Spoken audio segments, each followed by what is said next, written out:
اعوذ باللہ من الشیطان الرجیم بسم اللہ الرحمن الرحیم۔ السلام علیکم معزز سامعین، آج انشاءاللہ تبارک و تعالیٰ فیضان دعا میں اس کچھ سماعت فرمائیں گے امیر اہل سنت مدنی پنصورے میں فیضان دعا کے بارے میں تحریر فرماتے ہیں۔ اس سے پہلے درود شریف کی فضیلت کہ حضور اکرم نور مجسم شاہ بنی آدم صلی اللہ علیہ وسلم نے ارشاد فرمایا، جو شخص بروز جمعہ مجھ پر 100 بار درود پاک پڑھے، جب وہ قیامت کے روز آئے گا تو اس کے ساتھ ایک ایسا نور ہوگا کہ اگر وہ ساری مخلوق میں تقسیم کر دیا جائے تو سب کو کفایت کرے۔ صلو علی الحبیب صلی اللہ تعالیٰ علی محمد۔ فیضان دعا میں دعا کی اہمیت کے بارے میں امیر السنت تحریر فرماتے ہیں کہ میٹھے میٹھے اسلامی بھائیوں، دعا مانگنا بہت بڑی سعادت ہے۔ قرآن و احادیث مبارکہ میں جگہ جگہ دعا مانگنے کی ترغیب دلائی گئی ہے۔ ایک حدیث پاک میں ہے کہ میں تمہیں وہ چیز نہ بتاؤں جو تمہیں تمہارے دشمن سے نجات دے اور تمہارا رزق وسیع کر دے۔ رات دن اللہ تعالیٰ سے دعا مانگتے رہو کہ دعا مومن کا ہتھیار ہے، دعا دافع بلا ہے۔ مکی مدنی سرکار صلی اللہ علیہ وسلم کا فرمان مشک بار ہے کہ بلا اترتی ہے، پھر دعا اس سے جا ملتی ہے، پھر دونوں قیامت تک جھگڑا کرتے رہتے ہیں۔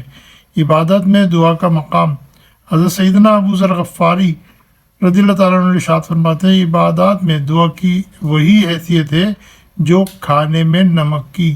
دعا کے 3 فائدے۔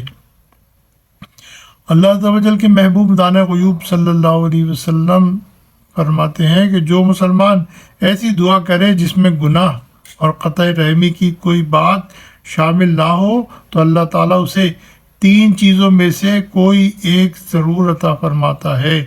نمبر 1، یا اس کی دعا کا نتیجہ جلد ہی اس کی زندگی میں ظاہر ہو جاتا ہے، یا نمبر 2، اللہ تعالیٰ کوئی مصیبت اس بندے سے دور فرما دیتا ہے، یا نمبر 3، اس کے لیے آخرت میں بھلائی جمع کی جاتی ہے۔ ایک اور روایت میں ہے کہ بندہ جب آخرت میں اپنی دعاؤں کا ثواب دیکھے گا جو دنیا میں مستجاب یعنی مقبول نہ ہوئی تو تمنا کرے گا کہ کاش میری دعا دنیا میں کوئی دعا قبول نہ ہوتی۔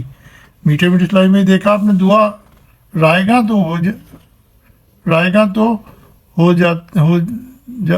گا تو جاتی ہی نہیں۔ اس کا دنیا میں اگر اثر ظاہر نہ ہو تو آخرت میں اجر و ثواب مل ہی جائے گا، لہذا دعا میں سستی کرنا مناسب نہیں۔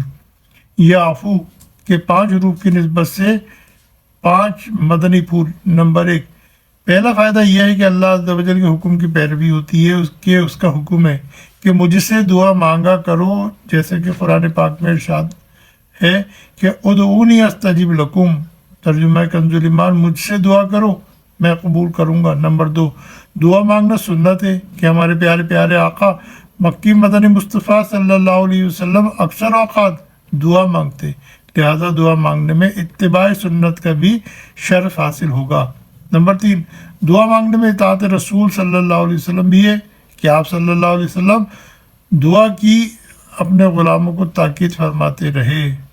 نمبر 4، دعا مانگنے والا عابدوں کے زمرے میں داخل ہوتا ہے۔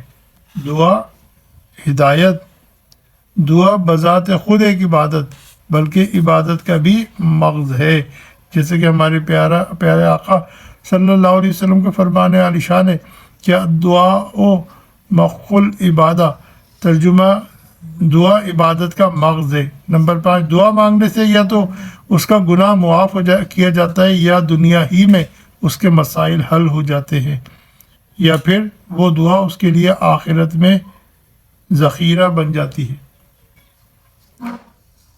نہ جانے کون سا گناہ ہو گیا۔ میٹھے میٹھے اسلامی بھائیو، دیکھا آپ نے کہ دعا مانگنے میں اللہ رب العزت اور اس کے پیارے حبیب صلی اللہ علیہ وسلم کی اطاعت بھی ہے۔ دعا مانگنا سنت بھی ہے۔ دعا مانگنے سے عبادت کا ثواب بھی ملتا ہے۔ نئے دنیا و آخرت کے متعدد فوائد حاصل ہوتے ہیں۔ بعض لوگوں کو دیکھا گیا ہے کہ دعا کی قبولیت کے لیے بہت جلدی مچاتے ہیں، بلکہ معاذ اللہ باتیں بناتے ہیں کہ ہم تو اتنے عرصے سے دعائیں مانگ رہے ہیں، بزرگوں سے بھی دعا کرواتے ہیں، کوئی پیر فقیر نہیں چھوڑا، یہ وظائف پڑھتے ہیں اور وہ اوراد پڑھتے ہیں، فلاں فلاں مزار پر بھی گئے، مگر اللہ عز و جل ہماری حاجت پوری کرتا ہی نہیں، بلکہ بعض یہ بھی کہتے سنے جاتے ہیں کہ نہ جانے ایسا کون سا گناہ ہو گیا جس کی ہمیں سزا مل رہی ہے، نماز نہ پڑھنا تو گویا خطا ہی نہیں۔ اس طرح کی بڑھا نکالنے والے اگر دریافت کیا جائے کہ بھائی آپ نماز تو پڑھتے ہی ہوں گے، تو شاید جواب ملے جی نہیں، جیسے دیکھا آپ نے کہ زبان پر تو بے ساختہ جاری ہو رہا ہے کہ نہ جانے کیا خطا ہم سے ہے، ایسی ہوئی ہے جس کی ہم کو سزا مل رہی، اور نماز میں ان کی غفلت تو انہیں نظر ہی نہیں آ رہی، گویا نماز نہ پڑھانا تو معاذ اللہ کوئی گناہ ہی نہیں۔ ارے اپنے مختصر سے وجود پر ہی تھوڑی سی نظر ڈال لیتے، یہ دیکھیے تو صحیح، سر کے بال انگریزوں کی طرح، سر بھی برہنہ، لباس بھی انگریزی، چہرہ دشمنان مصطفیٰ آتش پرستوں جیسا، یعنی تاجدار رسالہ صلی اللہ علیہ وسلم کے عظیم سنت، داڑھی مبارک چہرے سے غائب، تہذیب و تمدن اسلام کے دشمنوں جیسا، نماز تک بھی نہ پڑھے، حالانکہ نماز نہ پڑھنا زبردست گناہ، داڑھی مڈانا حرام، اور دن بھر میں جھوٹ، غیبت، چغلی، وعدہ خلافی، بدگمانی، بدنگاہی، والدین کی نافرمانی، گالی گلوچ، فلمیں، ڈرامے، گانے باجے وغیرہ وغیرہ، نہ جانے کتنے گناہ کیے جائیں، لیکن یہ گناہ جناب کو نظر ہی نہیں آئیں گے۔ اتنے گناہ کرنے کے باوجود شیطان غافل کر دیتا ہے، اور زبان پر یہ الفاظ شکوہ کھیل رہے ہوتے ہیں کہ کیا خطا ہم سے ایسی ہوئی جس کی ہم کو سزا مل رہی ہے۔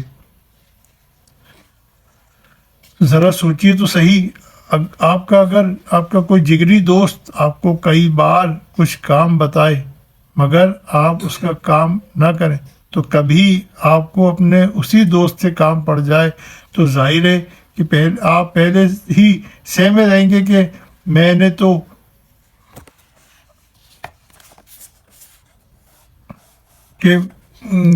اس کا ایک بھی کام نہیں کیا، اب وہ بھلا میرا کام کیوں کرے گا۔ اگر آپ نے ہمت کر کے بات کر کے بھی دیکھی اور واقعی اس نے کام نہ بھی کیا، تب بھی آپ شکوہ نہیں کر سکتے، کیونکہ آپ نے بھی تو اپنے دوست کا کوئی کام نہیں کیا۔ اب ٹھنڈے دل سے غور کیجئے کہ اللہ عز و جل نے کتنے کام بتائے، کیسے احکام جاری فرمائے، مگر خود ان کے کون سے احکام پر عمل کرتے ہیں۔